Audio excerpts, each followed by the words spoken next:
name is Darryl, and the title of my speech is Let's Donate Our Organs. With each passing day in the United States, approximately 77 people receive some kind of organ transplant. However, at the same time, 19 people die each day waiting for transplants they are unable to undergo due to a shortage of donated organs. It's a tragedy that so many people die each day due to unavailable organs. Organ donation is a way to save lives, and the American people are unaware of the need for willing organ donors. Deciding to become an organ donor requires some exploration as to how it can help others, what apprehensions come along with it, how one can become an organ donor, and alternatives to becoming a donor. Organ donation is a way to help people in need to start a new and healthy life. The U.S. government estimates that each individual that becomes an organ donor will save or improve the lives of about 50 people.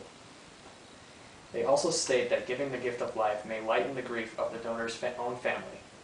Many donor families state that knowing other lives have been saved helped them to cope with their own grief with the tragedy.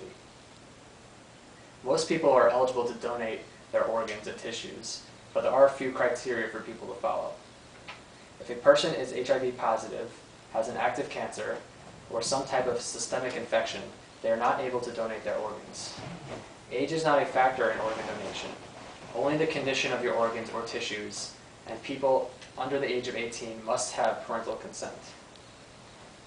There is currently a large need for more organ donors in the United States in comparison to the large number of people on the transplant waiting list. As of August 11, 2008, there are approximately 99,000 people on the organ and tissue transplant waiting list. Between January and May of 2008, there were only 11,500 transplants performed. Currently, there are 5,800 people as registered organ donors. That leaves a deficit of about 93,000 organs that are needed to satisfy the current need. But despite these alarming statistics, people still have misconceptions about organ donation that cause them to ignore the call for more donors.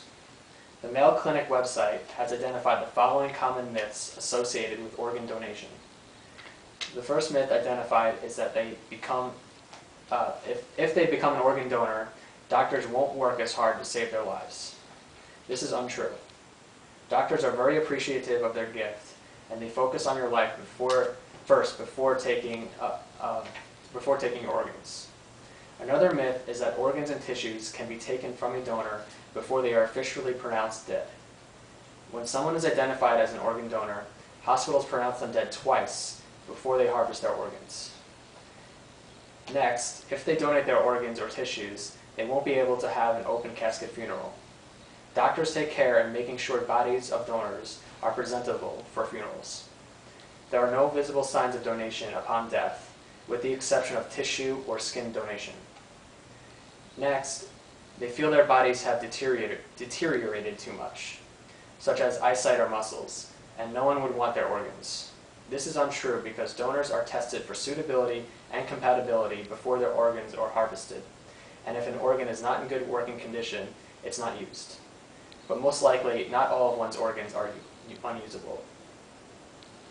Next is the misperception that donors' organs go to rich people first, and then poorer people second. The transplant list is based on need. The United Network for Sharing Organs is responsible for maintaining the transplant list and subjects all celebrity or extremely wealthy recipients to an internal audit to verify their need. Lastly is the misconception that the family will be charged a fee for their organ donation. This is untrue because the recipient of the organs is the one that pays for the donation fees. Now that the myths associated with organ donation have been discussed, we can explore the ways to become an organ or tissue donor. First, you need to register with your state donor registry.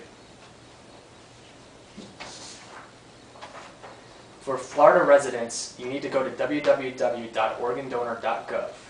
Donors are prompted to fill out an application which looks like this. And it's actually really a renewal for your driver's license, which prompts you to check if you'd like to become an organ donor. Once you complete the application, you can take it to your local DMV, and they will designate on your new driver's license that you are an organ donor. They will have you sign the back of your driver's license and note if you would like to donate specific organs or not donate specific organs. And they will take your completed application and send it to the government.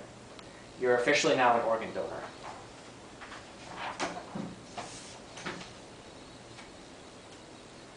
Now you can choose to sign a donor card and keep it in your wallet.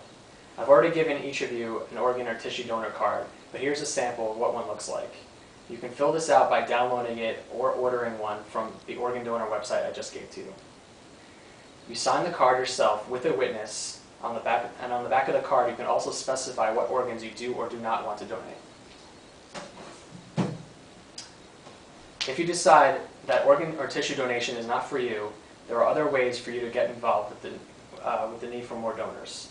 You can encourage others to become organ donors if you are physically unable to donate yourself, or you can donate your time, you can donate your money, or you can go to seminars to show your support.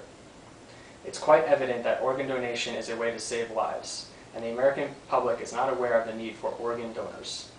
It is a tragedy that 19 people die each day waiting for transplants that they are unable to undergo due to the shortage of donated organs. The research shown has explored how organ donations can help others, what apprehensions come along with donations, how one can become a donor, and alternatives to becoming a donor. With this knowledge comes the power to save lives. Give the gift of life and become an organ donor today. Thank you.